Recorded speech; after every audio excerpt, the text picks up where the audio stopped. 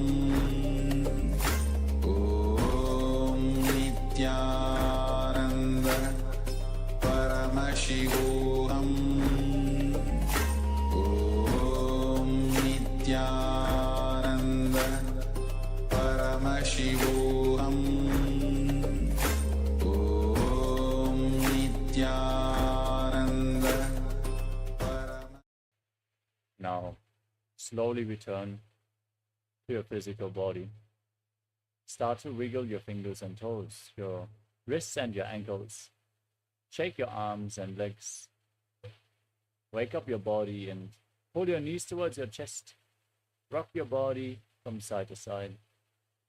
And slowly return to a comfortable seated position.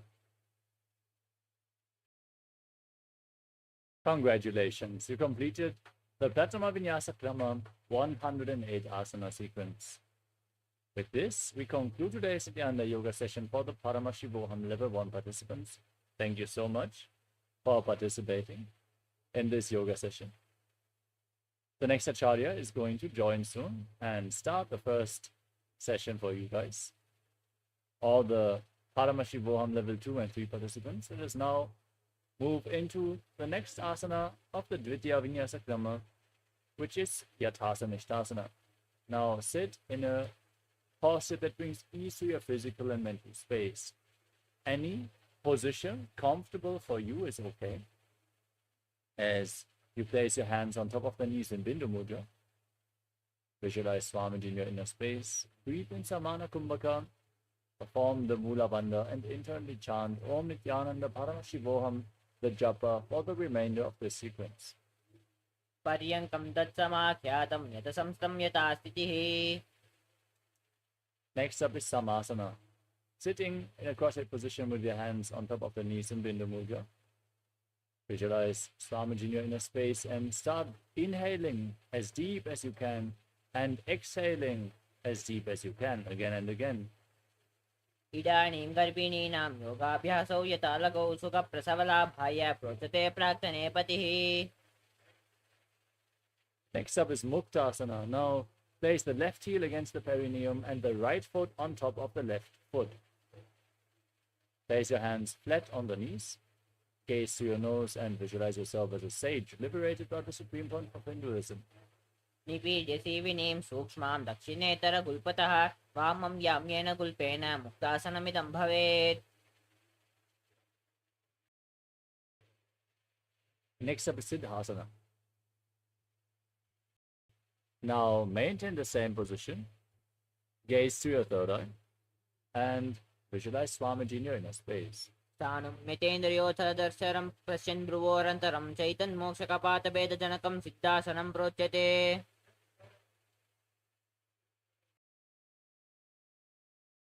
Next up is Siddhyasana. Maintain the same posture but shift your gaze to the ground in front of you. Engage all three bandhas and visualize Swamiji in your inner space. वामपादकेडीजानो शिवनिमाडितासकोन्तानो.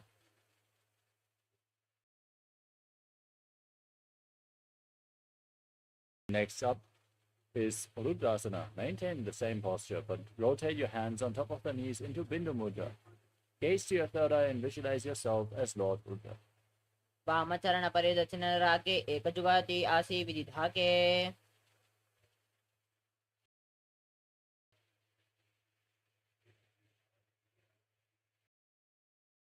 Next up is Santa Dvunasana. From the same posture, shift your gaze to the nose and embody tranquility and an unshakable nature. आसनकी गुण मनकी चंचल ठामीट. Next up is Siddhasana too. Now maintain your feet stacked and place your hands in front of your navel, one palm over the other, resembling a lotus flower in Samputa Mudra as you visualize Swamiji in your inner space. ऋजुकाय समासीनं दासनमुदीरितं प्रसार्य भुवि पादौ तो दोर्गमङ्गक्तमादरात्. Next up is Bandha Yoni Asana. With your legs in the same position, set the sankalpa to manifest through the womb of creation. Inhale as deep as you can and then lock your five senses with your fingers. Close your mouth with your little fingers. your nostrils with your ring fingers, your eyes with index and middle fingers, and your ears with your thumbs. यत्र मध्ये महादेव बन्धयोनाशने शृणौ यत्कृत्वा केचरो भूत्वा विचरेतीश्वरो यथा.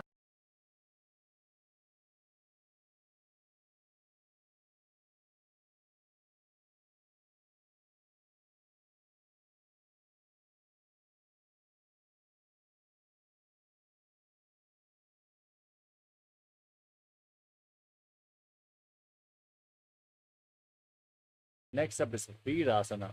Now place one foot on top of the opposite thigh and the other foot below the opposite thigh. Place your hands on top of the knees in Bindu Mudra as you embody the state and space of bravery, Vira.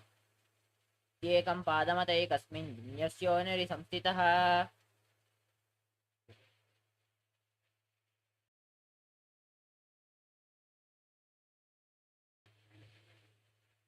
Next up is Valmikasana. Now place your hands on top of the knees in Bindu Mudra, gaze to your third eye, and visualize sage Valmiki, the poet and author of Ramayana, the great sage. दावा पगकी पगचली पूनी AD है जो ये.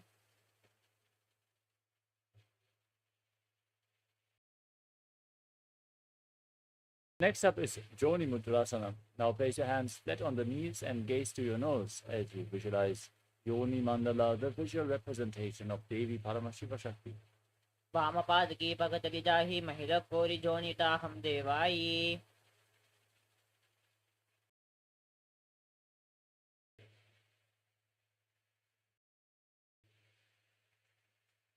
Next up is Yoni Asana. Maintain the same posture, but shift your gaze up towards your third eye as you visualize Yoni Mandala and perform the Mula Bandha.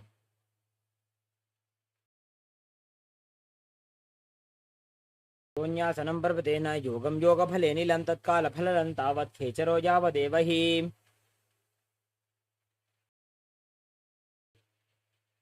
Next up is Padrasana 3. Now, bring the soles of the feet together and hold your feet with both hands, pushing the knees down towards the mat. Gaze to your nose as you visualize yourself as Lord Veerabhadra and perform Uddiyana Bandha and Mula Bandha in Padrasana 3. गुल्फौ च वृषणस्यादः सीवन्त्याः पार्श्वयोः क्षिपेत्. Next up is Agodasana. Now place your left hand on the knee and cover your mouth with your right hand as you close the left nostril with your index finger. Inhale through the right nostril. Then hold your breath, close both the nostrils. Then exhale through the left. Next, inhale through the left. Inverse the breathing process as you breathe in Abhyantara Kumbhaka again and again. Press your tongue upwards. Lead it along the nasal tract if you can in Kechari Mudra as you gaze to your third eye and visualize yourself as an Agori in Agorasana. पूर्व कहो भिश्रिका जोजी वाही विधि जोगी जैसो जी. Next up is Kanari Pavasana. As you sit with the toes together and heels apart, lean forward and down, place your elbows on the heels. Rest your chin on your hands as you gaze to the nose and engage Uddiyana Bandha and Mula Bandha. Engage in breathing in Rechaka Kumbhaka. Exhale as deep as you can and hold your breath again and again as you visualize yourself as a female elephant drinking water. ग्वाली पाव आसन कक्ष्यो है जैसे Yahoo में जाने विधि तैसे.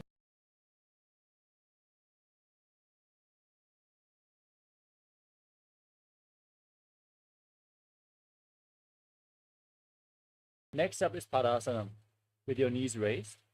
Now scoop your hands underneath the feet and interlock your fingers as you raise your feet off the mat. Gaze to the tip of your nose and visualize Swamiji in your inner space. ततोर्ध्वम्रे च येत् वायुं मृदुनिश्वास संयुतम्. Next up is Gopi Chandasana with your hands interlocked around the toes. Pull them up against your chest. As you rest your chin on the toes, gaze to the nose, and embody the state and space of a king in Gopi Chandasana. दोबू पग जोड़ी माही Gulf मिलाए. Next up is Udarasana. Now scoop your hands below the feet, interlock your fingers around the toes, and pull your feet against your chest as you gaze to your nose and visualize your body free from any defects. दोबू पगतली संपुट ठाने उभय हस्त करी उरद हिताने. Next up is Vishishtasana. Now, from the same posture, lift your feet higher in front of your face as you visualize yourself excelling in everything. दोबू पगतली जोड़ी संपुट करे.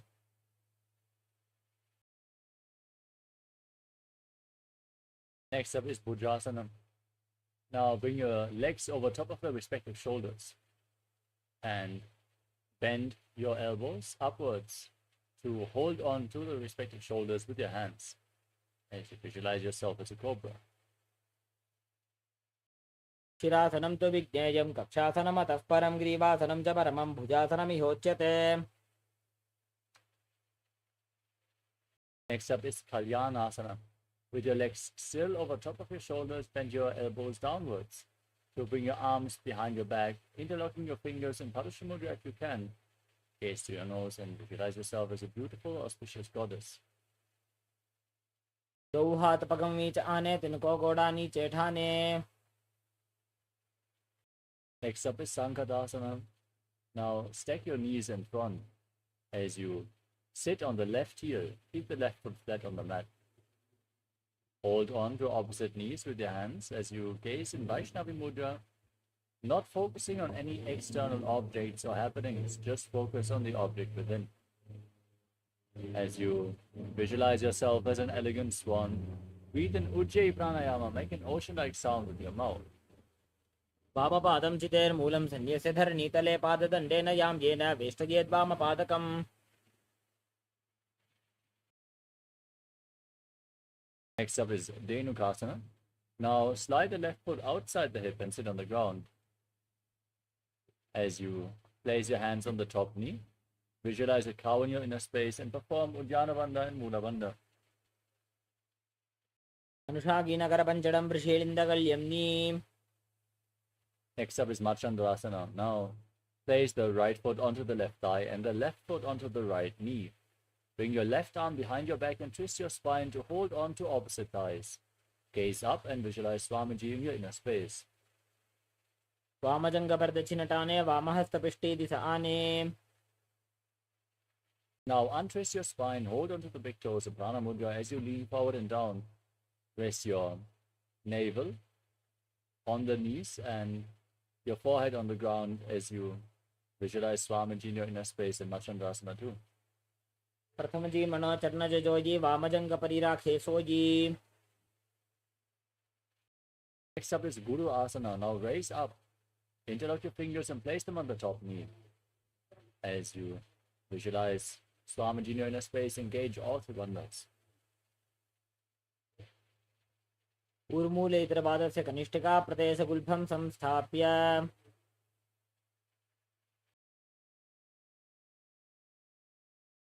Now repeat Sankatasana on the other side. Bring the right foot flat on the mat and sit on the right heel. As you stack the left knee over top, hands on opposite knees and visualize yourself as an elegant swan. वामपादं चितेर्मूलं सन्न्यस्य धरणीतले पाददण्डेन यां येन वेष्टयेद्वामपादकम्. Next up is Dhenukasana on the other side. Sit on the ground, hands on the knee. Visualize a cow and perform Uddiyana Bandha and Mula Bandha. अनुषागीनकरपञ्चडं वृषीलिन्दकल्यम्नि. Now repeat Machandrasana. Place the left foot on the right thigh and the right foot on the left knee. Rest your right arm behind your back. Hold on to opposite thighs with both hands. Once you catch a hold, twist your spine even further. Gaze up and visualize Swamiji. वामजङ्गपर्दक्षिणटाने वामहस्तपिष्टे दिश आने. Untwist your spine, lean forward and down. Hold on to the feet, your forehead on the ground. Visualize Swamiji in Machandrasana too. प्रथम जी मनोचरण Joji वामजंग परिराखे sooji. Now rise up, interlock your fingers and place them on the top knee. Engage all the bandhas and visualize Swamiji, your guru, in your inner space in Guru Asana. ऊर्मूले इतरपादस्य कनिष्ठिका प्रदेशगुल्फं संस्थाप्य. The next asana is Parshasana. Now place your feet flat on the ground.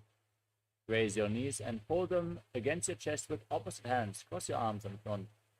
Press your tongue upwards as far as you can in Kechari Mudra as you gaze to your third eye and visualize Swamiji in your inner space.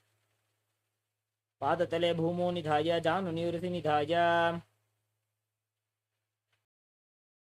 Next up is Bodha Shukasana. Now hold on to opposite wrists and place your chin on the knees. Gaze to your nose and visualize residing in an abode of bliss. तो वो पगदली भूपरि धरे कोरमाहिली ऐसे करे. Next up is Kudakatasana. Now bring your arms underneath the knees and hold on to opposite elbows. Keep pulling your knees against your chest, your tongue upwards, gaze to the nose and visualize Swamiji. दो हाथ पग बाहर लियावे गोड़ा नीचे ले टहरावे. The next asana is Sumati Asana. Now cross the right ankle over the left, the toes pointing up, still holding on to opposite elbows as you gaze to your nose and visualize the great sage and Maharishi Sumati. दो हाथ पग बाहर लियावे गोड़ा नीचे ले टहरावे. Now extend your legs forward, keep your knees straight. Interlock your fingers and raise them up above your head with your wrists pointing outwards. As you gaze to your nose, engage all the bandhas and visualize Swamiji in Dandasana. इदानीं गर्भिणीनां योगाभ्यासो यथा लघु सुखप्रसवलाभाय प्रोच्यते प्राक्तने पथि. Next up is Arambhasana. Now lean forward and down, keep your legs straight, hold on to the big toes, and bring your head as close to the knees as you can as you start performing Nadi Shodhana. Inhale through one nostril and exhale through the other alternatingly. Lead the prana through all your chakras, cleaning Ida and Pingala Nadi as you visualize Swamiji in your inner space. दो वो पग मिलिवा पसारी पका का अंगूठा पकड़ी लीला टकोड़ा लगावे. Next up is Vidukasana. Now separate your knees and separate your feet as well. Raise your knees slightly off the ground. Bring your hands underneath your shins and hold on to the soles of the feet from the outside as you gaze up towards your third eye and visualize Swamiji in your inner space. प्रथम बेसी दो पाव पसारी कछुक उर्त को कुरडो डारे. Now join the soles of your feet as you keep your legs extended forward. Bring your hands underneath the shins, palms facing up, elbows on the ground as you place your face on your feet. Gaze to your nose and visualize Swamiji in Jalandhari Pavasana. दो वेड़ी में लिखे दीजिए हाथ पसारी.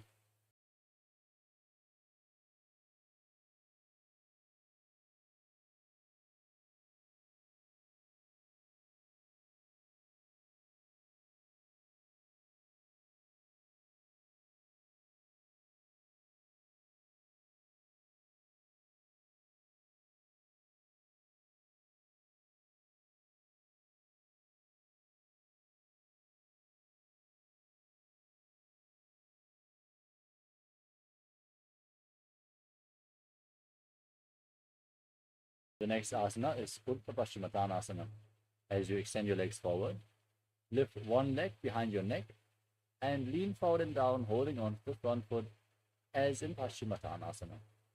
Visualize Swamiji in your inner space and breathe in Pratyahara Pranayama. Visualize that your prana is flowing upwards through your body to 9 points. The soles of the feet, the regenerative organs, the navel, the heart, the throat, the uvula, the center of your eyebrows, the top of your forehead, and your Brahmarandra, the crown of your head. दो वेड़ी में लिखे दीजिए हाथ पसारी. Now, Lean back with your legs still behind your neck. Extend the opposite leg forward as you hold on to the foot behind your head with the opposite hand. Visualize that you are infinite, endless, eternal as you gaze to your nose in Anantasana. उत्तानशयनी एकैकं पाणिग्रीवायां विन्यस्य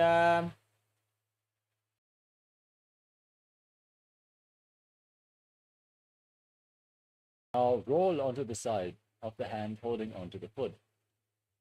Keep your leg behind the neck and gaze to the nose as you feel in complete control in Ankushasana. उत्तानशयिते एकैकं पादं ग्रीवायां कुर्वन्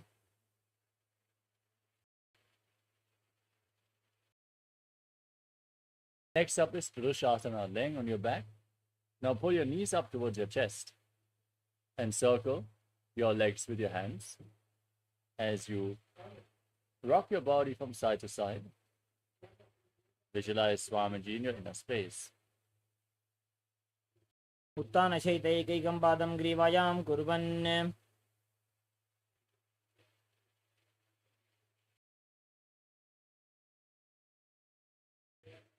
Now repeat Purta Paschimottanasana on the other side. Lift the other leg behind your neck as you lean forward and down.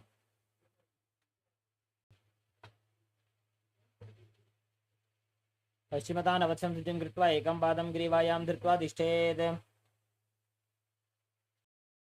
Now lean back. Extend the opposite leg as you keep holding onto the foot behind your neck. As you gaze to the nose and visualize yourself as unending in Anantasana. उत्तानशयनी एकैकं पाणिग्रीवायां विन्यस्य Now roll to the side. Gaze to your nose and feel in complete control in Ankushasana. उत्तानशयिते एकैकं पादं ग्रीवायां कुर्वन्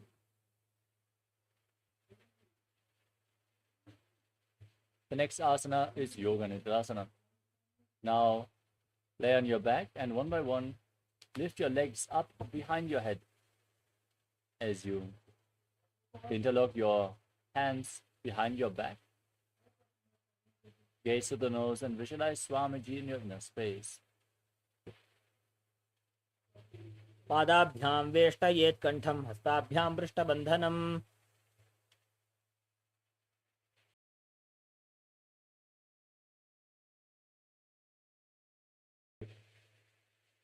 Next up is Atmaramasana. Now lift your legs up and bring your arms underneath. Bend your elbows up and interlock your fingers behind your neck as you gaze at the nose and visualize Lord Vishnu blessing you from within. आत्मा राम आसन प्रथम सूधो सोवे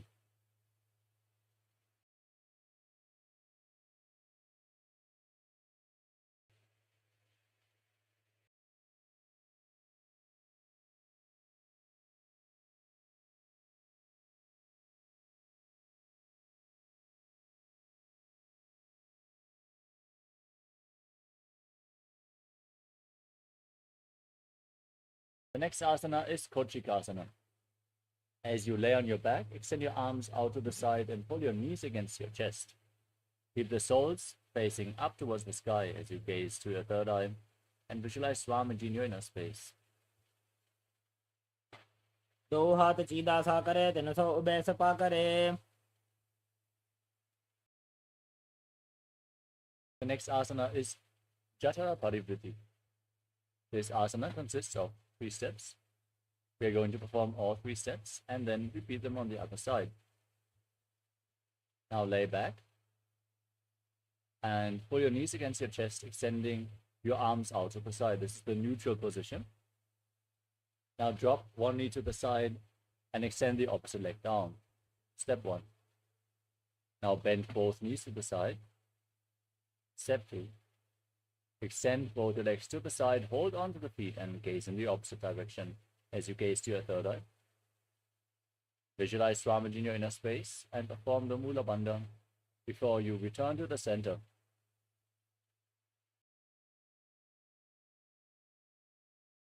Now drop the other knee to the side and extend the opposite leg down.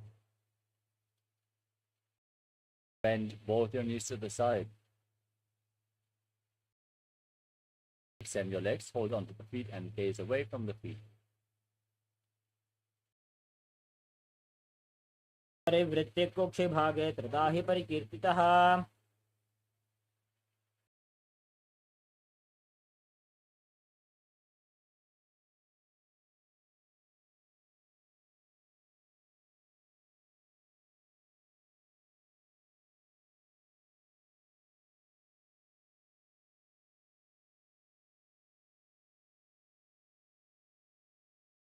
The next asana is Dvipadapitam.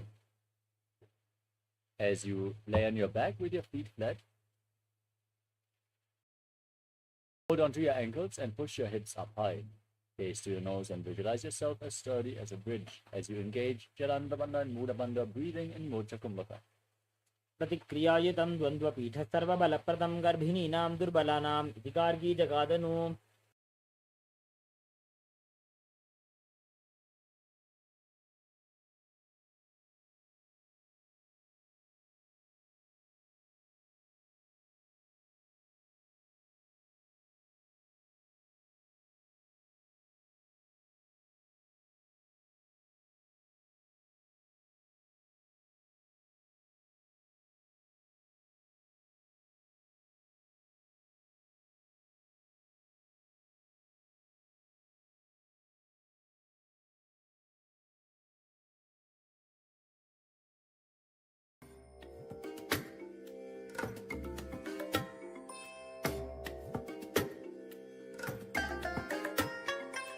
I bless you all. Let you all open all your three eyes and manifest the powers of Mahasadashiva. Om Nithyananda Paramashivoham. Yes, sorry for the technical glitch. Let's move on to the next asana, Paryankasana. As you keep your feet flat, bring your hands over top of the shoulders with the fingers pointing towards your feet. Push your hips up. Lift your body off the mat. Walk your hands and feet closer together. Raise your hips even higher. As you breathe calmly through your nose in Sahajra Kumbhaka and visualize yourself as sturdy as stone furniture.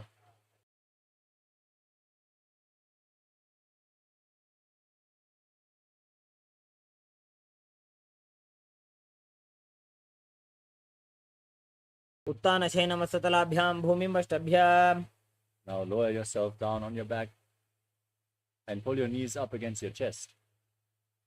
Place your hands on your shoulders and rotate your legs in a circular motion as you visualize yourself as a dog, playfully rolling around on its back.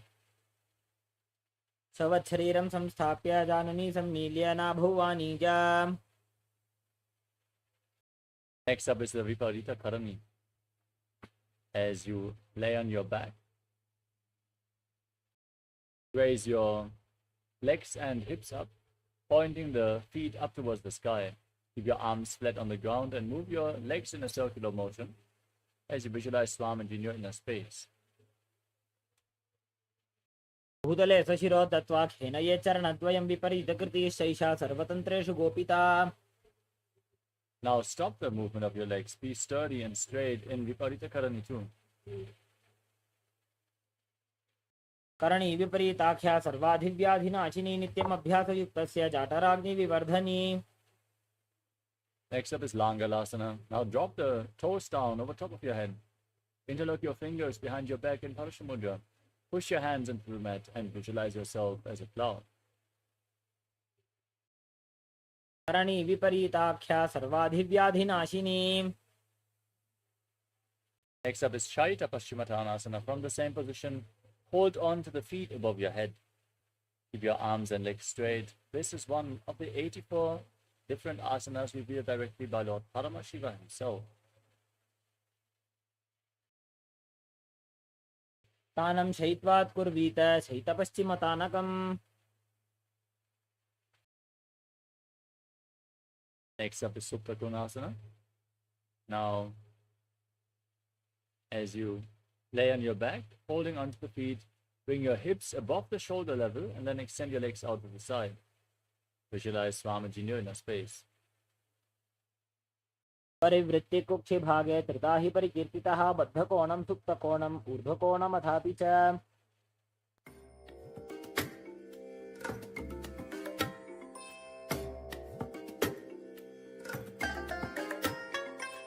I bless you all. Let you all open all your three eyes and manifest the powers of Mahasadashiva. Om Nithyananda Paramashivoham. Om Nithyananda Paramashivoham.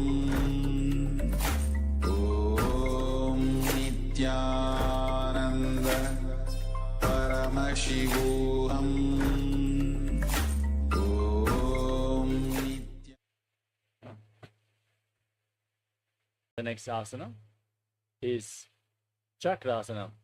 As you lay on your back with the legs over top of your head, hold onto your ankles and then roll onto your back, keeping your arms and legs straight, visualizing yourself as a chakra, a wheel in Chakrasana. शवासनस्तद्वौ पादौ कुर्यान्मस्तकतः परौ व्युत्क्रमेण ततः शीघ्रमेतत् सर्वस्य साधनम्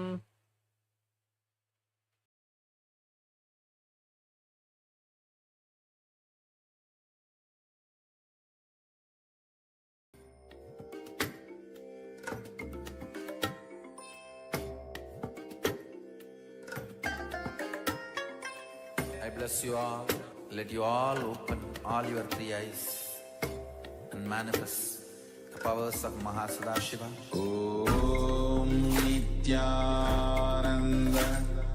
Paramashivoham. Om Nithyananda Paramashivoham.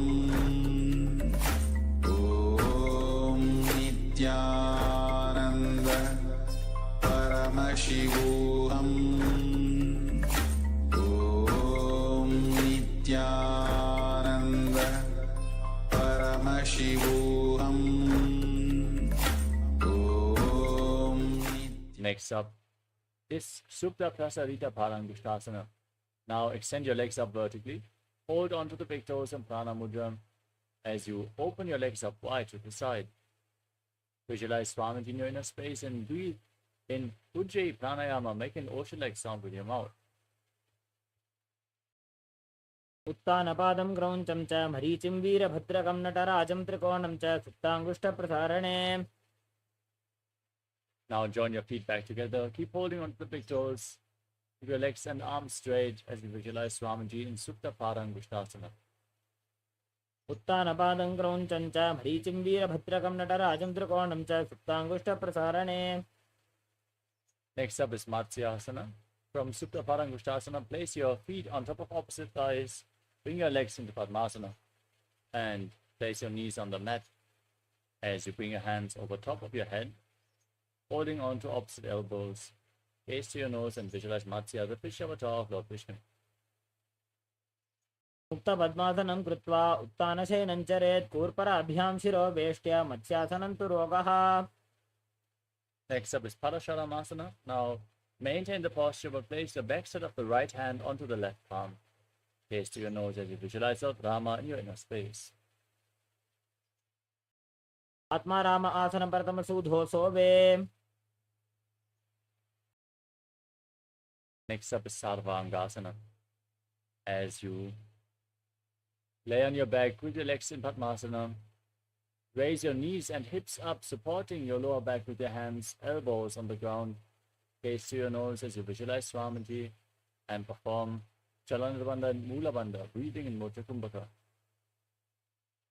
अथवा क्षेत्रसंक्षेपात् सर्वाङ्गासनमुत्तमम् Now free your legs, lay on your back, and place one foot on top of the opposite thigh as you pull the opposite knee against your chest. Send your arms up above your head. Hook your fingers forward as you gaze up towards your third eye. Contract your throat and perineal floor And visualize yourself as a scorpion in Vrishikasana. प्रथमशयन सुधोषी शिकेशिकी सन्धि सुदाखे. Now exchange the position of your feet. Repeat Vrishikasana, the scorpion posture on the other side. प्रथमशयन सुधोषी शिकेशिकी सन्धि सुदाखे. Next up is the Vrishabhara Tripasana. As you lay on your back, interlock your fingers behind your neck and lift your legs off the ground and alternate pulling your knees in towards your chest back and forth as you visualize Swamiji in your inner space and breathe firmly in Sahadra Kumbhaka. उत्तानशयनं कृत्वा अङ्गुलिभिः कन्दरां बद्ध्वा. Next up is Maruttanasana. Laying on your back, keep your hands flat next to your hips and alternate pulling your knees up, touching your ears with your knees. उत्तानशयनं कृत्वा अङ्गुलिभिः कन्दरां बद्ध्वा. Next up is Vrikasana. As you lay on your back, place your feet flat, raise your knees, stand up and lay back down again and again, visualizing yourself as a wolf. उत्तानशयनं कृत्वा पादतलाभ्यां भूमिं धृत्वा. Next up is Lutasana. As you lay back, kick your legs over your body and roll over completely again and again as you visualize Swamiji in your inner space, finally ending in a prone position. उत्तानशयनं पादौ शिरौ उल्लङ्घ्य भूमौ स्थापयित्वा.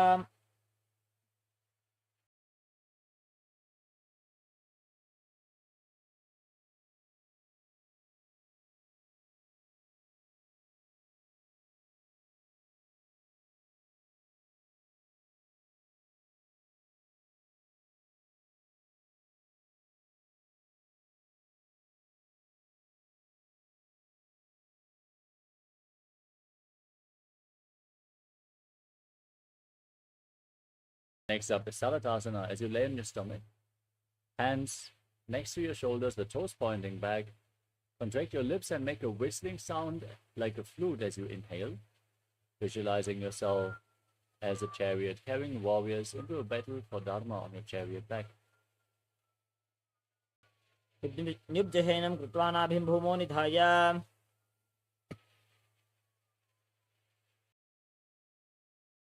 Next up is Dehalyulanganasana.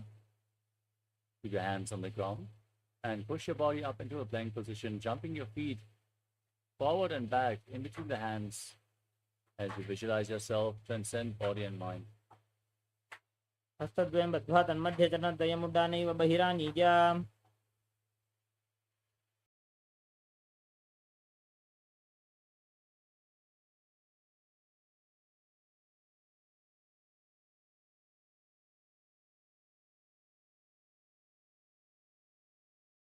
Next up is Jatyasana. From a standing position, now lean forward and down. Place your hands on the ground and walk around on hands and feet, visualizing yourself as a wise 60-year-old elephant. जात्यासनं वक्ष्ये येन जातिस्मरो भवेत्.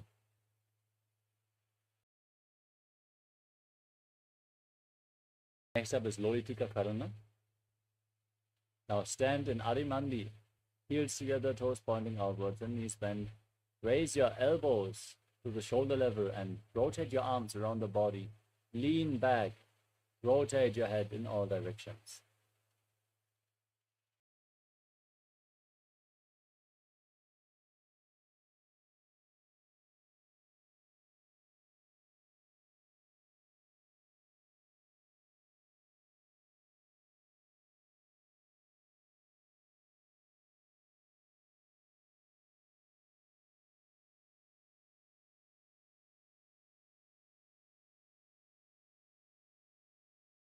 Next up is Sarapasana.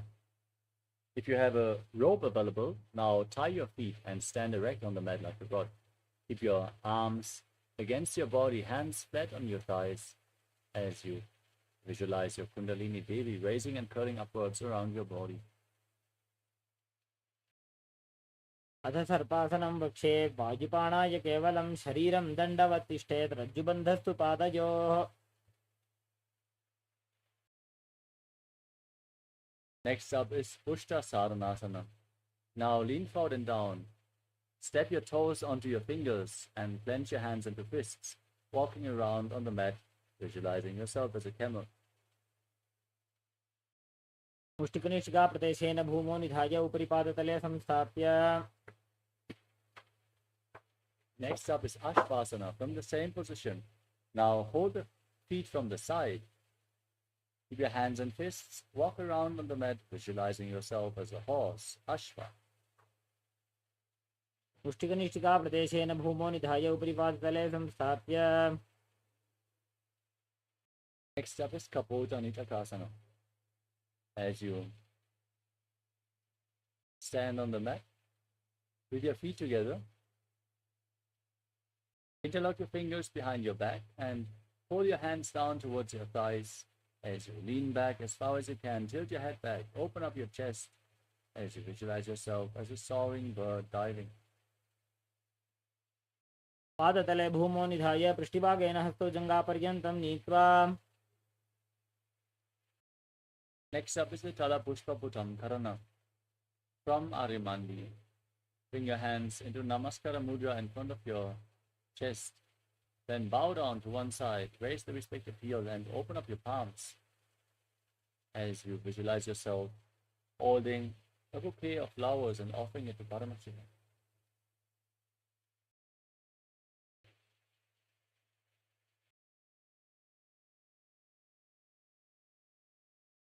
Next up is Khadgasana. As you gaze to the tip of your nose and visualize yourself as a rhinoceros, lay down on your stomach, then jump your feet up towards your hand and stand with your hands in Namaskara Mudra extended away, resembling the horn of a rhinoceros. आसनं कृत्वा पादतलाभ्यां भूमिं धृत्वा. Next up is the Uttanottanam. Now hold on to weights if you want to intensify this asana. Then squat down all the way or as low as you can and stand back up again and again, gazing to the nose and visualize swinging Swamiji in your inner space. पुनः पुनः उत्थातव्यम् अस्थितव्यम् इति उत्थानोत्थानं भवति. Next up is Musalasana. Now raise your arms up above your head and jump repeatedly as you visualize yourself as a mace. सरलं स्थित्वा ऊर्ध्वं बाहु नयेत्.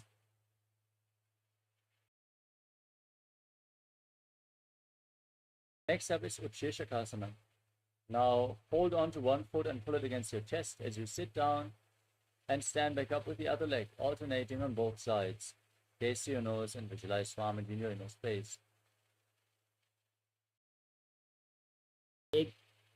एकैकं पादतलं कुक्षौ निधाय तिष्ठेत् शीर्षकं भवति. Next up is the Parshvajanukarana.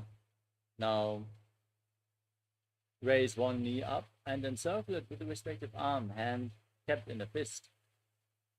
Place your hand, the opposite hand, on top of the respective thigh with the fingers pointing inwards.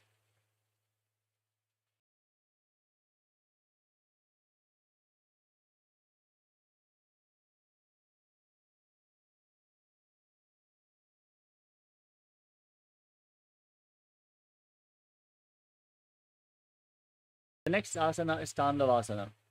Now extend your arms and one leg forward. Hold weights if you want to intensify this asana. As you sit down and stand back up, visualizing yourself fiercely dancing as Lord Shiva. एकेन पादेन स्थातव्यं ताण्डवासनं भवति.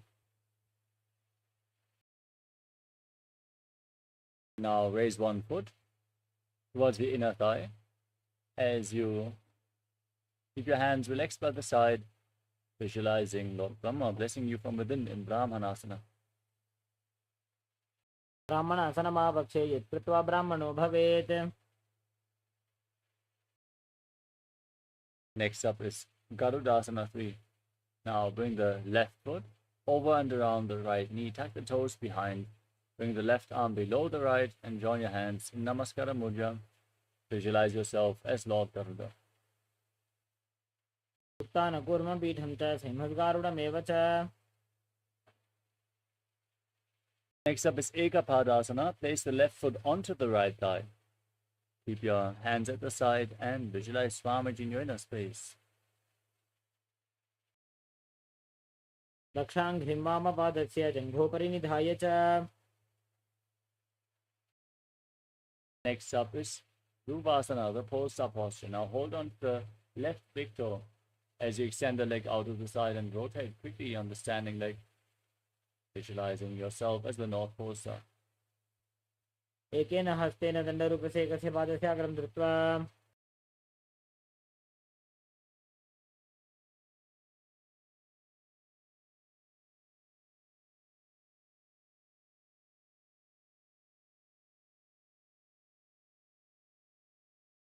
The next asana is Trivikramasana. Now, as you stand tall, raise one leg behind your neck and then perform the 3 steps of Lord Vishnu. Stand tall, sit down and stand back up while visualizing Lord Vishnu in your inner space. ग्रीवायां पादं संस्थाप्य स्थातव्यम् उत्थातव्यं त्रिविक्रमासनं भवति.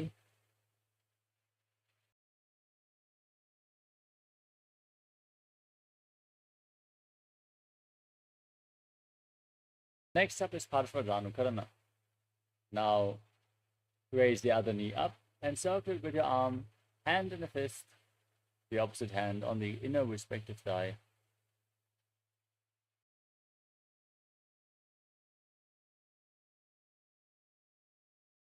Now repeat Tandavasana. Sit down and stand back up with your leg extended forward, visualizing yourself fiercely dancing as Lord Shiva. एकेन पादेन स्थातव्यं ताण्डवासनं भवति. Next up is Brahmanasana. Now raise the right foot to the inner left thigh. Keep your hands by the side and visualize Lord Brahma blessing you from within. ब्राह्मणासनमावक्षे यत्कृत्वा ब्राह्मणो भवेत्. Next up is Garudasana 3. Bring the right leg over and around the left, tucking the toes behind. Bring the right arm below the left. Join your hands in Namaskara Mudra and visualize yourself as Lord Garuda. उत्तानकूर्मपीठं च सिंहस्गारुडमेव च. Now place the right foot onto the left thigh. Stand erect on the mat like a rod. Keep your hands at the side and visualize Swamiji in your inner space. दक्षाङ्घ्रिं वामपादस्य जङ्घोपरि निधाय च.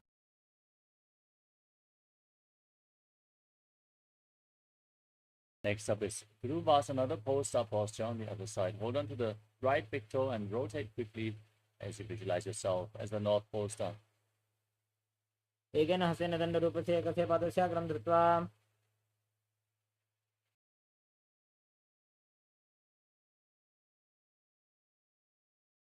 Now repeat Trivikramasana. Raise the other leg behind your neck. Stand tall, sit down, stand back up. 3 steps of Lord Vishnu. ग्रीवायां पादं संस्थाप्य स्थातव्यम् उत्थातव्यं त्रिविक्रमासनं भवति.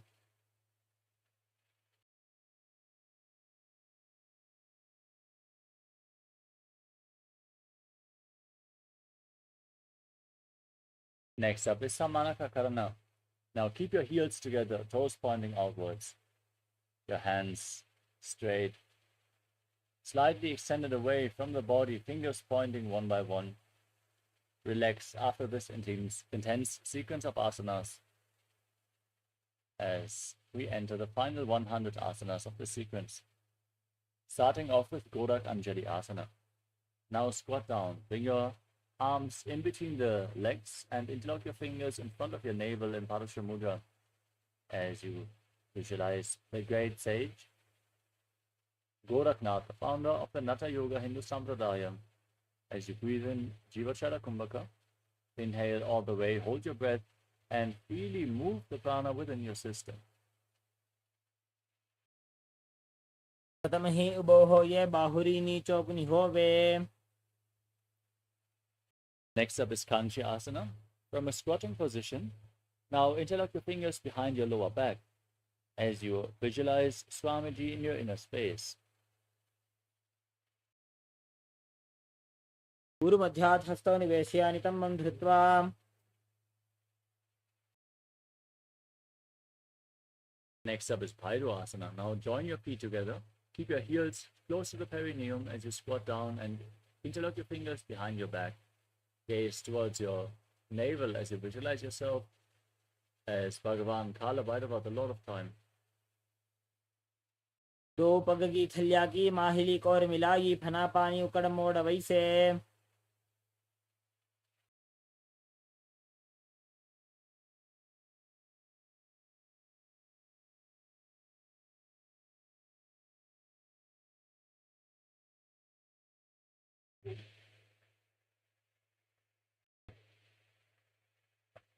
Next up is Varahasana. As you sit on the ground with your heels against the perineum, toes pointing out to the side, join your hands in Anjali Mudra and raise them behind your head, fingers pointing down to the ground as you visualize yourself as Varaha, the boar avatar of Lord Vishnu. पागथली की माहिली core मिलाई फना पानी उकड़ मोड़ वैसे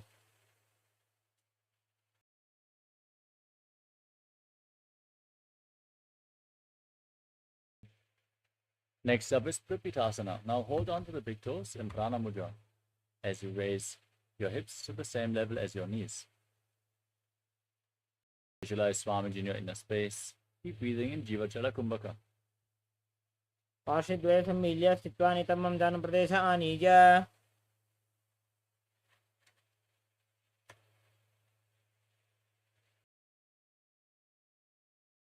Next up is Bakasana. Now place your hands flat on the ground and bring your knees onto your arms, raising your feet off the ground like in Kani Pavasana as you visualize yourself as a crow. हस्ताभ्याम अवनिमवष्टभ्याम The next asana is Sushtanga Kapali Asana. Now keep your hands flat and place your head on the mat. Create a triangle between your hands and your head. Keep your knees on your elbows, raise your legs up straight, and then cross your legs into Padmasana. As you gaze to the tip of your nose and visualize Swamiji in your inner space. आसन को गुण कपाल आछो होई Next up is Guptasana. Now sit in a kneeling posture with your heels outside the hips, the toes touching behind. Place your hands on the knees, gaze to your nose. Visualize you are sitting in the secret seat with Paramashiva and Guru. जानोर्घोरन्तरे पादौ कृत्वा पादौ च गोपयेत्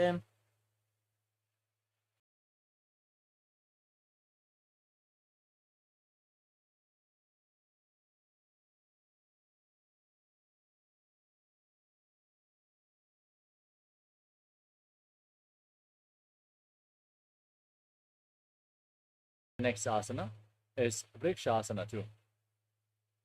As you place your hands on the mat, lift your legs up high and enter a handstand posture.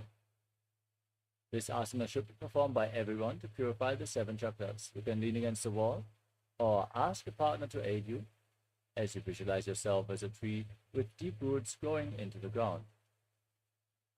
सप्तचक्रक्षालनाय vrikshasana विशेषकान् Next up is Shibo Asana. In the handstand, gaze up towards your third eye and visualize that Tejas energy is flowing through your third eye, rejuvenating your body. दो पग जोड़ी माही Gulf मिलाए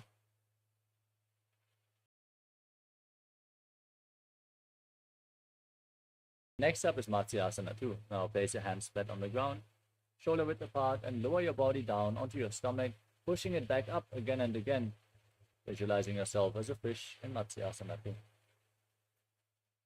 निजं शयनं कुरुपुरो पार्श्वभागाय मूर्धकृत्य Now laying down on your stomach, keep your hands on your hips, and raise your head and chest from left to right, visualizing and moving your body like a snake in Sarapasana too, as you calmly breathe through your nose in Sahadra Kumbhaka. निजं शयनं कृत्वा हसो नितम्बं निधाय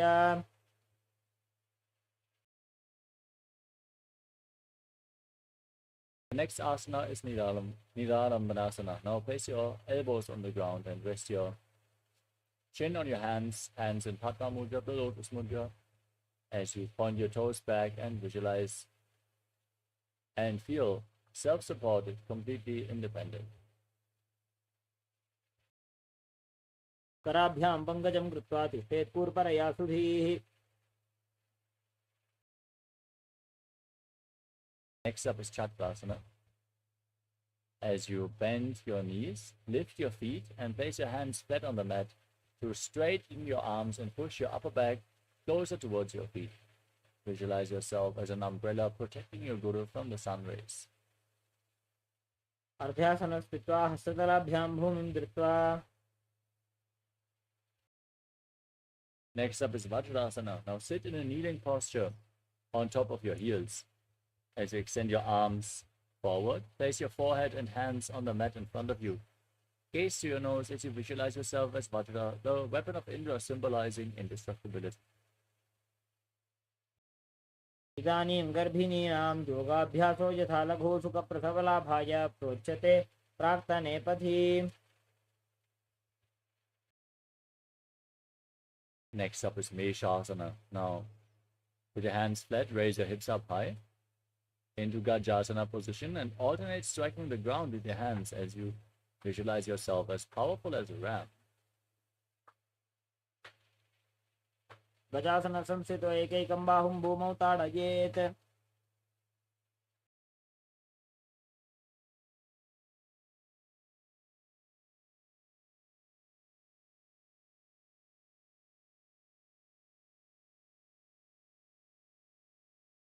The next asana is Ajasana.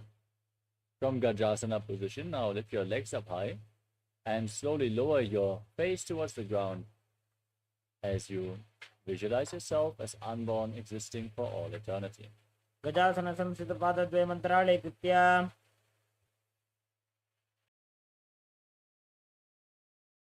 Next asana is Dhanantarasana. Now sit in a kneeling posture, your feet flat, hold on to the big toes and pull them in towards your perineum. Then place your hands on your thighs as you gaze to your nose and visualize Swamiji in your inner space. पूर्व विधि परिहाता की काकसी से फड़ा शरा मोड़ी.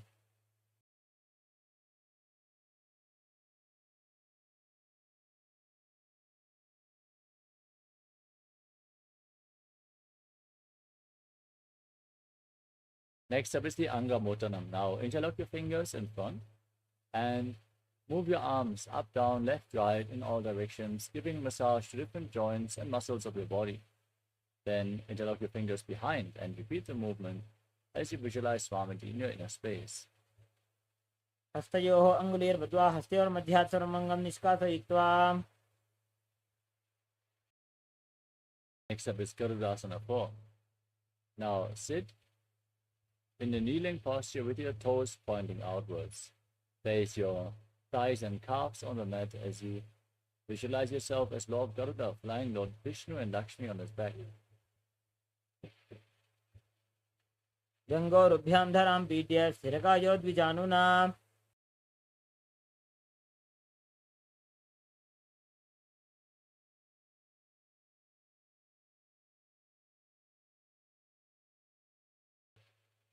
The next asana is Ananda Mandirasana. Now sit with the soles of the feet together, the toes pointing backwards, your knees separated. Place your hands on your ankles, hold onto your ankles as you bring the front of your buttocks on the ground. Gaze up towards your third eye and visualize yourself residing in the blissful space of a temple. अथ वक्षे वीरनाथ आनन्दमन्दिरासनम्.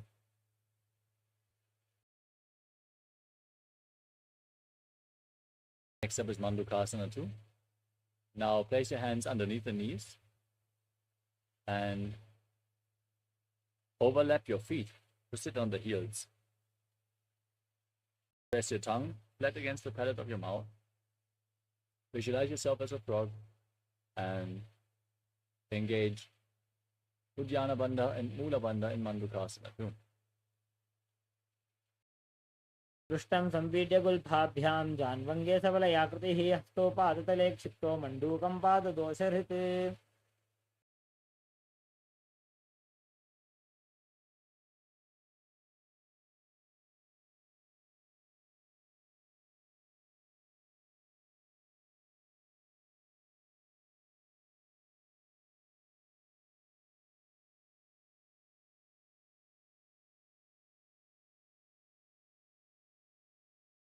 The next asana is Narasimhasana.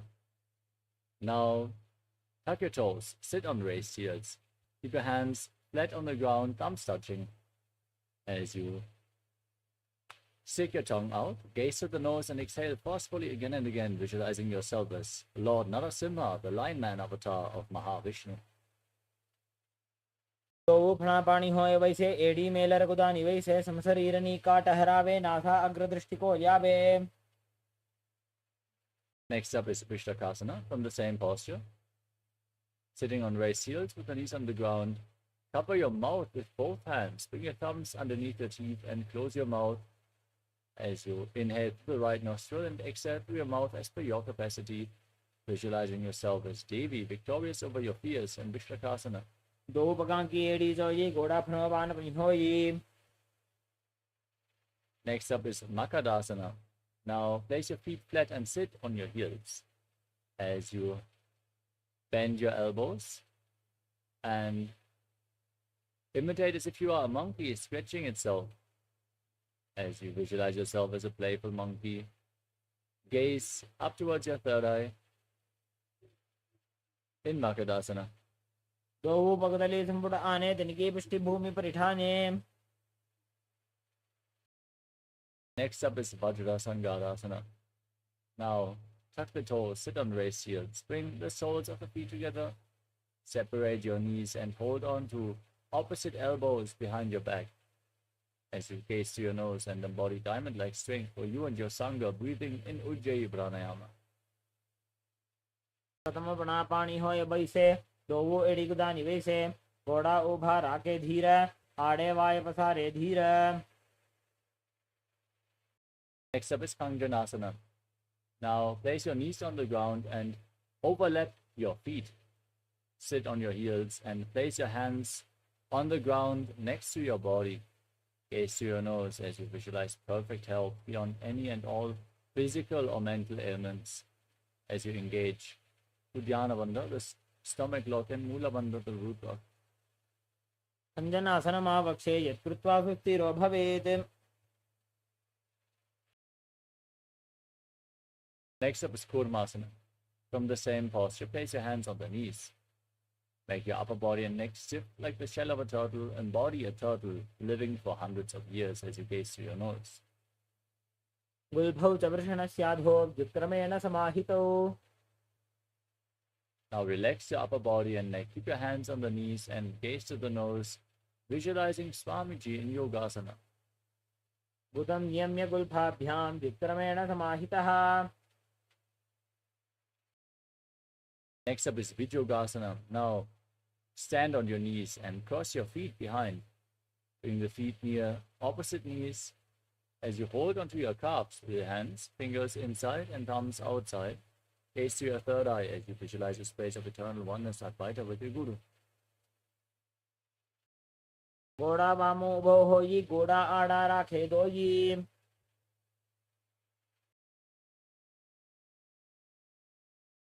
Next up is Ushtrasana 2. Stand on the knees with the feet flat. Hold onto the heels as you lean back all the way. Tilt your head back. Push your hips forward and up as you visualize yourself as a camel. मेरुदण्डग्रन्थिदाढ्य सन्धिपादैषु पुमान्. Next up is Jajasana 2. Now lean back. Hold onto the soles of the feet as you place your elbows and then the back of your head on the mat. Gaze to your nose, visualizing yourself as a lotus blooming. दो AD संपुट करे सोले मूलद्वारित रिधरे. Next up is Viratasana. From the same posture, now lay down on your back and rise back up again and again. Touch the ground. Touch your back to the ground again and again. Gaze to your nose and visualize the healing and liberation of all causal subtle forms of your body. Use the support of your hands if needed. Ganga पृष्ठभूमो निधाय जंगोदरयोः ऊरुनि संस्थाप्य.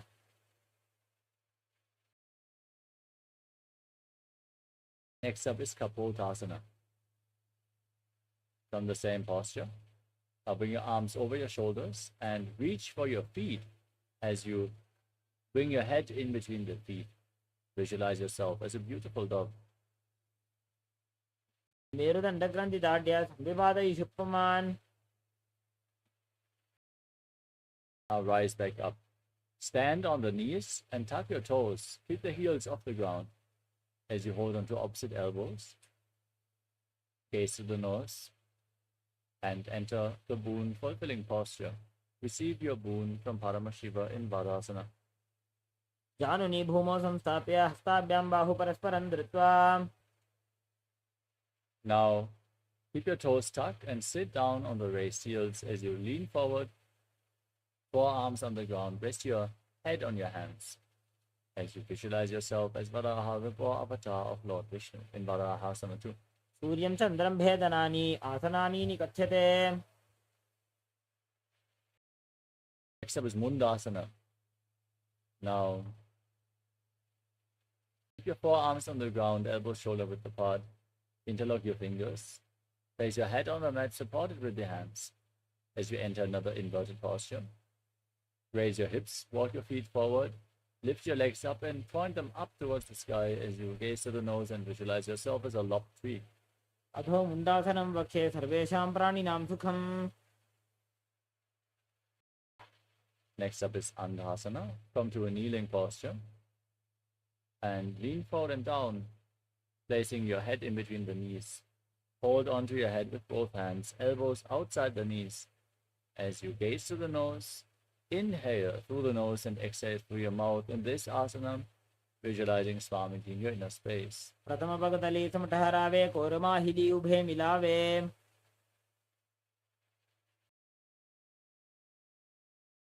Next up is Viparita Shalabhasana.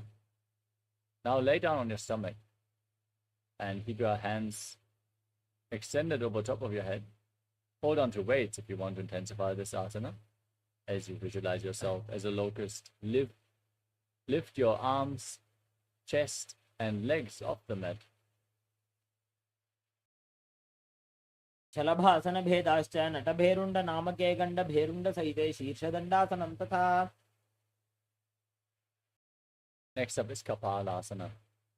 Now place your forehead on the ground, keep your hands next to the hips, and lift your legs off the mat as you visualize a skull representing the mind with purified thoughts and the strong will to attain enlightenment in KAILASA, the skull posture. कपालं भूमौ निधाय ऊर्ध्वं पादौ नजेत्. With your arms flat on the mat, raise your legs up over top of your body, bend your knees and push your hips up as you place your feet on the ground in front of your face. Visualize yourself as a free and open dog in Akasha Kapotasana. उष्ट्रासने स्थित्वा चरणौ भूमेरुत्थाप्य मस्तकोपरि नीत्वा.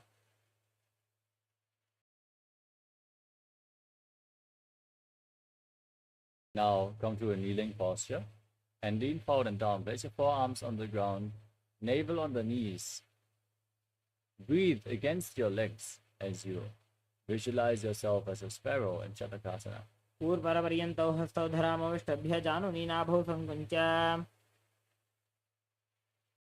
Next up is Vrishikasana 2.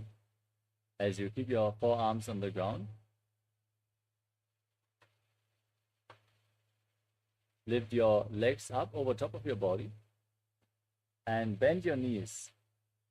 Try to touch the back of your head with your legs as you visualize yourself as a scorpion. विच्छेव पुच्छ प्रतिमाङ्गिरिपार्श्वे धृत्वा स्वशीर्षे चिबुकं विधार्यकौ.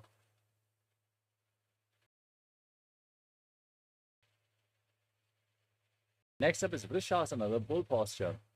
Now sit on the right heel and bring the left foot outside the hip with the toes pointing to the side. Visualize yourself as a bull as you start breathing in Antaranga Kumbhaka. Inhale forcefully through your nose, hold your breath for a short while, and then again slowly exhale through your nose as you visualize yourself as a bull. यामिगुल्फे पादमूले वामभागे पदेतरं विपरीतं स्पृशेत् भूमिं वृषासनमिदं भवेत्.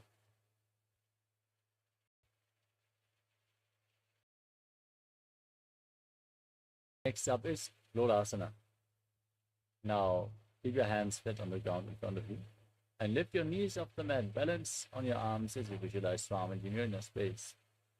लोलासनं सदा कुर्यात् वायुलोलापघातनात्. Next up is Vrishasana.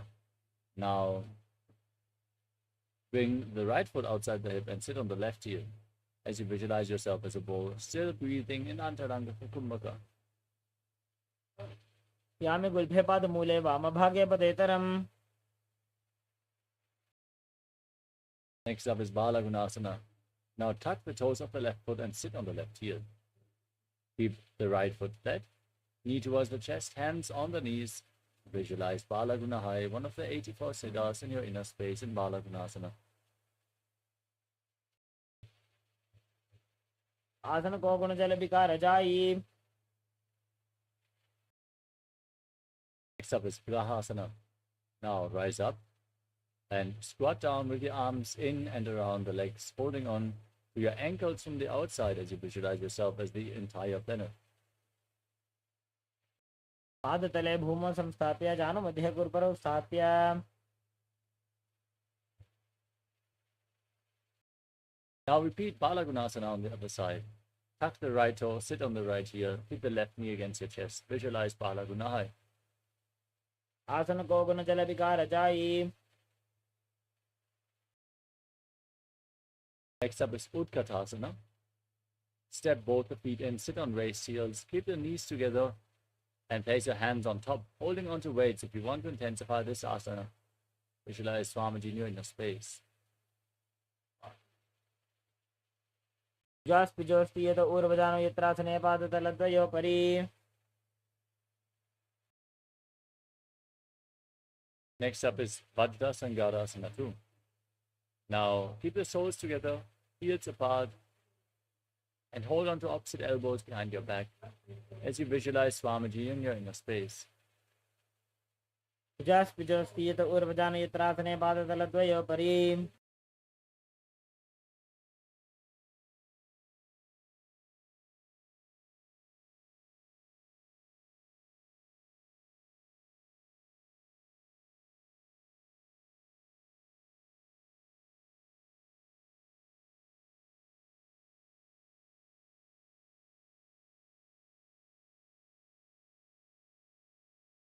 Next up is Anilasana. Now place your hands flat on the ground and step your heels onto your hands. Keep your arms straight as you squat down all the way. Gaze to your nose and visualize you are able to live off of air alone. प्रथम बना पानी होय जैसे दो वो एड़ी गुदानी वैसे.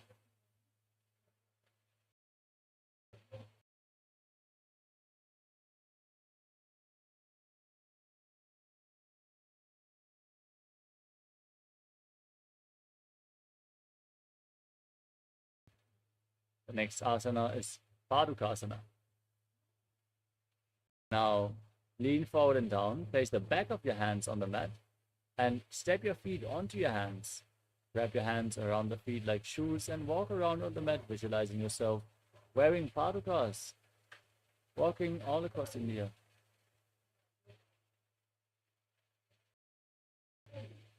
एकेन हस्तेन दण्डरूपस्य एकस्य पादस्य अग्रं धृत्वा.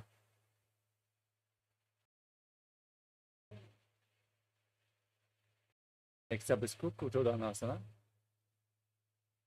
As you place your hands on the mat, pick your legs up high and let them fall back down again and again, visualizing yourself as a rooster.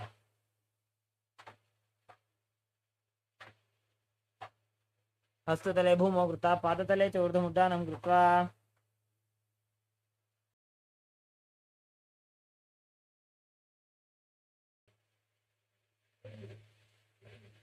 The next asana is Viparita Nrityasana. Now place your hands flat on the ground, raise your legs up into a handstand, and then move your legs around on two hands dancing. हस्ततलाभ्यां भूमिं वष्टभ्य ऊर्ध्वपादाग्रे कुर्वन्. Next up is Kunjarasana. Now separate your feet and place your hand on the mat.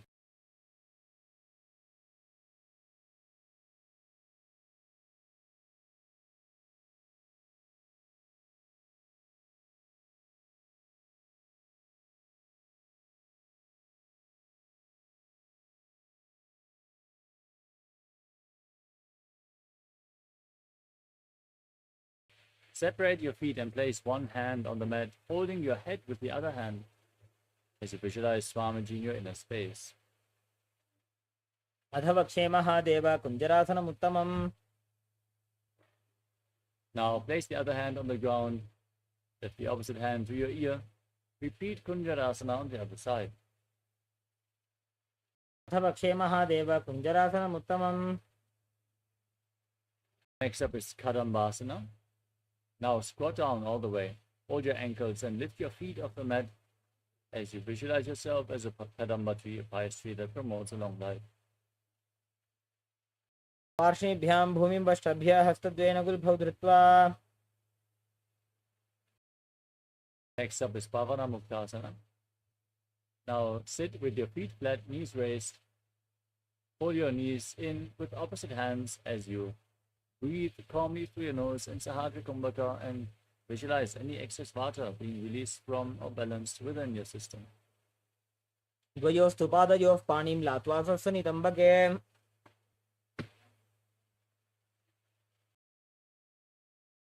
The next asana is Chakorasana. Now bring one leg behind your neck and lift your entire body off the ground as you place your hands to the side. Gaze up and visualize yourself as a powerful source of energy. पूर्वतानं चतुष्पादपीठं वज्रासनं तथा.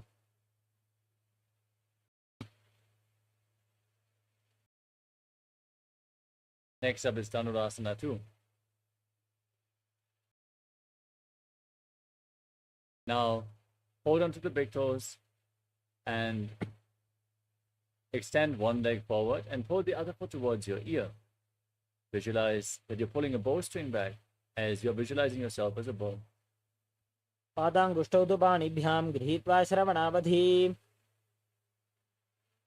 Next up is Ashtavakrasana.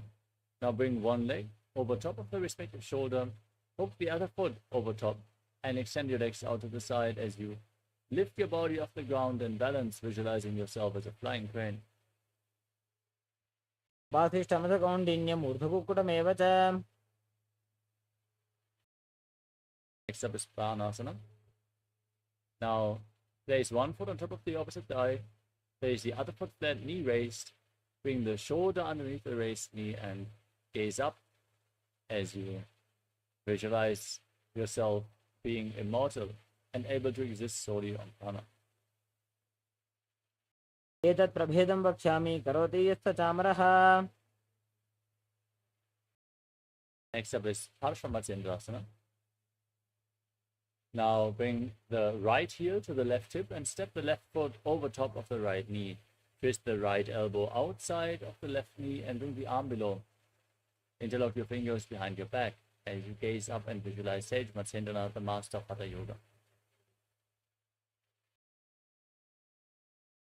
पार्श्वाभ्यां धृत्यते यास्तु पार्श्वमत्स्येन्द्रमुत्तमम्. Now repeat Chakorasana on the other side. Lift the other leg behind your neck. Keep your hands flat and lift your entire body off the ground, visualizing yourself as a powerful source of energy. पूर्वदानं चतुष्पादपीठं वज्रासनं तथा. Now repeat Dhanurasana 2. Pull the other foot towards your ear as you visualize yourself as a bow. पादाङ्गुष्ठौ तु पाणिभ्यां गृहीत्वा श्रवणावधि. Now repeat Ashtavakrasana. Place the other foot over top of the respective shoulder. Hook the other foot over top of the opposite foot, extending the legs out to the side, balancing on your arms, visualizing yourself as a flying crane. वासिष्ठमथकौण्डिन्यम् ऊर्ध्वकुक्कुटमेव च.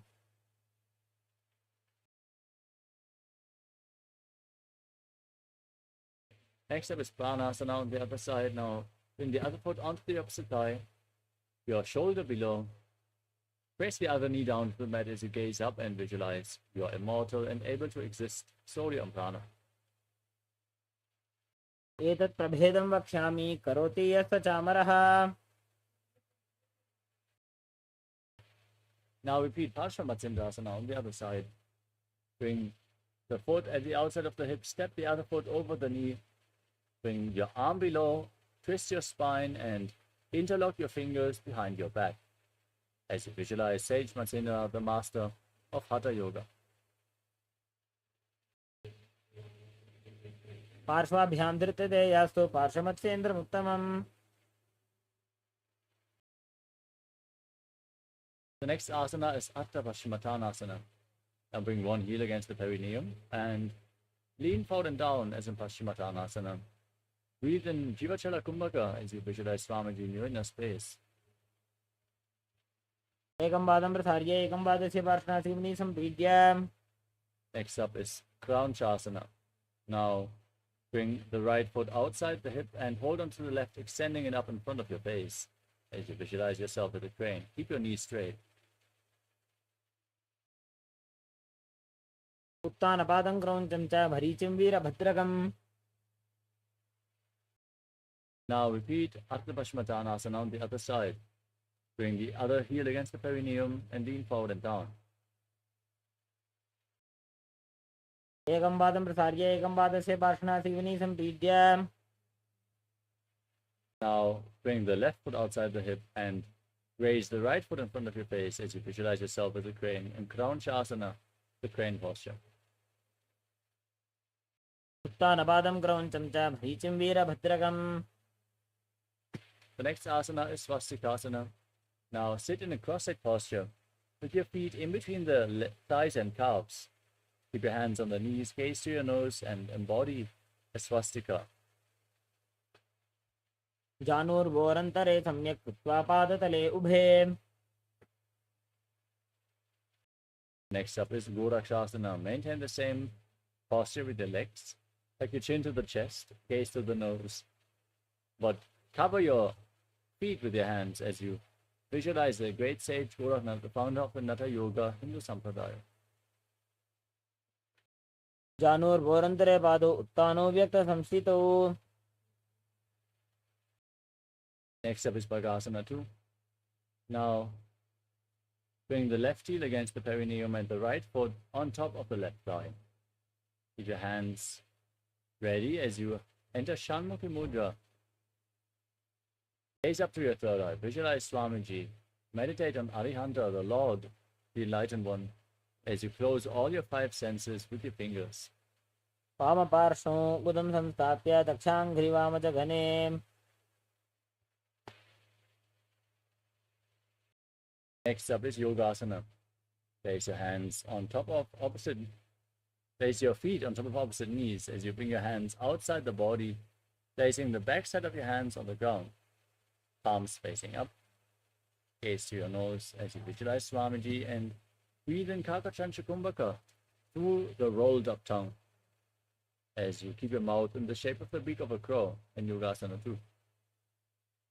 उत्तानौ चरणौ कृत्वा संस्थाप्योपरि जानुनोः आसनोपरि संस्थाप्य चोत्तानं करयुग्मकम्. Now rotate your hands, place them on the ground next to your body and lift your entire body off the ground as you visualize yourself as a rooster in Urdhva Kukkutasana. वासिष्ठमथ कौण्डिन्यम् ऊर्ध्वकुक्कुटमेव च.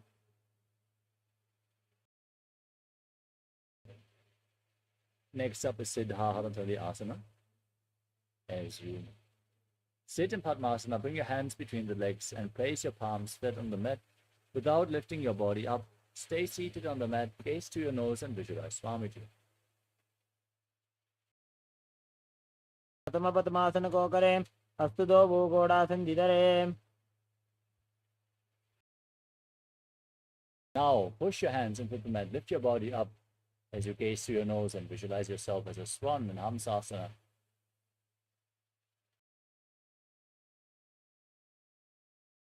कुक्कुटासन स्थित्वा स्कन्दपर्यन्तं ऊरुनि नीत्वा. Next up is Padmukasana. Now bring your hands in between the legs in Padmasana, raise your hips up and lean forward. Place your forehead on the ground and interlock your fingers behind your back in Parshamudra as you visualize yourself as Pinaka, Lord Shiva's bow. प्रथमकरे पद्मासन आचे गो प्रथमकरे पद्मासन करे गोडासन दिमाहि करि करे. Next up is Kurmasana 2. From Padmasana, raise your knees up and bring your hands in between the legs. Bend your elbows to hold onto your shoulders as you visualize yourself as a turtle with a stable body and mind to live for hundreds of years. बाएं जंग पर दक्षिण पावा दाएं जंग पर बाएं लियावा. Next up is Granthi Bedasana. Now tuck your chin to the chest and gaze to your nose as you rejoice knowing you're sitting in Shiva's secret knot posture. अथ वक्षे नीलकण्ठ ग्रन्थिभेदासनं शुभम्. Now roll onto your back. Keep your legs in between your hands in between the legs. Hold onto your shoulders as you lay on your back. Gaze to your nose and embody a turtle laying on its back in Uttana Kurmasana. कुक्कुटासनबन्धस्थं कराभ्यां धृतकन्धरम्.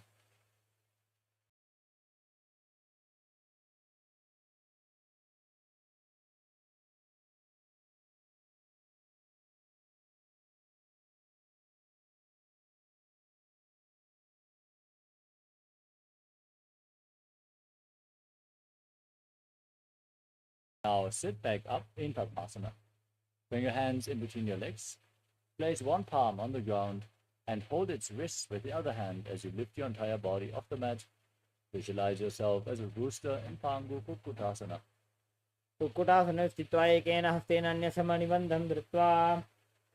Place the other hand on the mat. Lift your body up in Pangu Kukkutasana on the other side. कुक्कुटासने स्थित्वा एकेन हस्तेन अन्यसमनिबन्धं धृत्वा. Next up is Virtasana. Now sit in Padmasana posture. Your feet on opposite thighs. Place your elbows on the toes. As you interlock your fingers in Parashu Mudra and press your thumbs against your throat, resting your chin on your hands, visualizing you have gone beyond all greed and covetous. जानोर्वोरन्तरे पादौ उत्तानो व्यक्तसंस्थितौ उल्भौ छाच्छाद्य हस्ताभ्याम् उत्तानाभ्यां प्रयत्नतः. Next up is Padmasana 3. As you sit in Padmasana, place one hand over top of the other, palms facing up in your lap. Gaze to your nose, visualize Swamiji. Sit in a meditative space with all three bandhas engaged. उत्तानो चरणो विधाय विधिवत् शक्तिस्थितौ योगिरात्.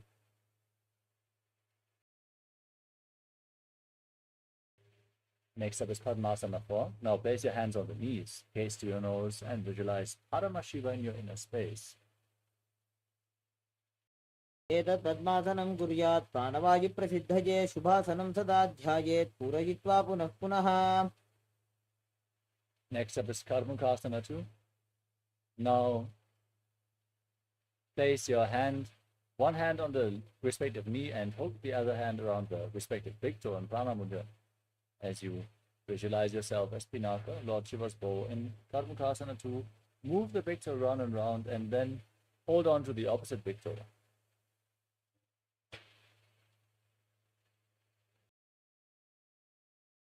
कार्मुकासनमाक्षित्य उदरे पूरयेत् सुखम्.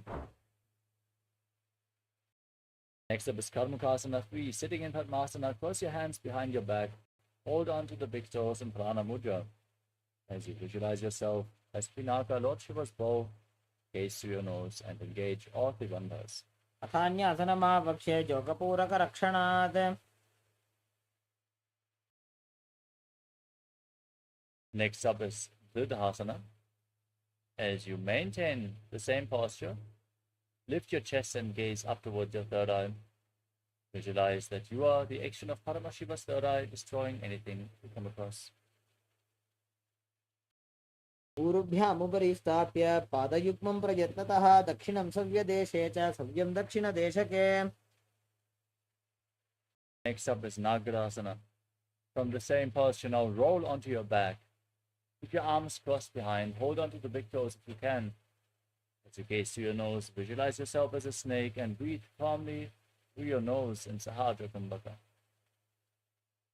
प्रथमपद्मासनकोठाने द्वौहातपाछाने आने. Next up is Kandukasana. Now free your arms and legs. Pull your knees up against your chest and circle them with your hands as you bring your chin to the knees and squeeze your body into a ball. वेत्रासने स्थित्वा हस्तपादान् निष्कुष्य ऊर्ध्वं नयेत्. Next up is Pavanasana. Place your feet flat on the ground, raise your knees, and interlock your fingers around your neck. As you gaze to your nose, visualize Swamiji and breathe calmly through your nose and Sahadra Kumbhaka. प्रथमे सूधो San करावे, घोड़ा उभा राशि मिलावे. Next up is Marakata Pitasana. As you lay on your back, place your hands underneath your heels with the palms facing up. Push your hips up as you breathe in Mocha Kumbhaka. Engage Jalandhara and Mula Bandha and visualize yourself as a powerful alpha egg. प्रथमे सूधो San करावे, घोड़ा उभा राशि मिलावे. Now bring your hands to the hips and lift your hips up high. Support your lower back with your hands, elbows on the ground, bearing the weight of your body as you extend your legs, point the toes, gaze to your nose, and visualize Swamiji in Uttana Shikipitakasana. जङ्घोरुबलहीनश्चेत् उत्तानशिखिपीठकम् अप्रमत्तः प्रकुर्वीत भुक्तेः प्राग्विजितेन्द्रियः. Next up is Narakasana. Now raise your legs up straight. Keep your arms flat on the mat for support.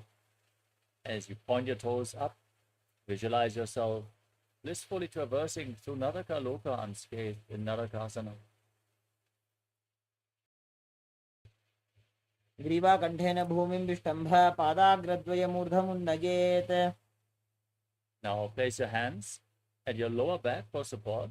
Press your elbows on the ground and lower your legs down. Engage your core intensely as you visualize yourself as a boat crossing the ocean of samsara in Tiryanokasana. नौकावत् स्थित्वात् ऊर्ध्वं पादाग्रद्वयं नयेत्. Now raise your legs back up. Place your arms flat. Be stable and sturdy like a flagpole as you visualize yourself as the Kailasa flag, respected across all nations in Vajrasana. नौकावते ग्रीवापृष्ठगोर्परैः भूमिं वष्टभ्य. Now lower your legs down. Lay flat on your back. Keep your hands at the side of your hips, palms facing up. Stop any movements externally or internally. In the final asana of this sequence, Mritasana, perform the Shakti Chalang Mudra. Pull the Kundalini Shakti intensely upwards from the Mooladhara all the way to the Brahmarandha, the crown of your head. Move the Kundalini Shakti up along your spine. Relax. Visualize your body is dead.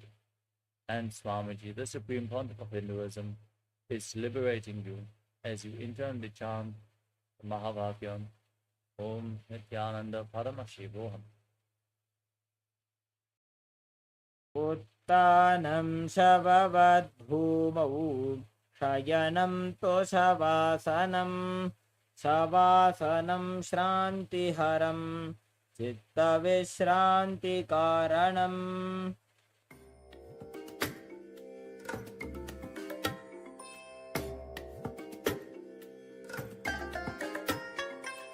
I bless you all. Let you all open all your three eyes and manifest the powers of Mahasadashiva. Om Nithyananda Paramashivoham. Om Nithyananda Paramashivoham. Om Nithyananda Paramashivoham. Nithyananda Paramashivoham.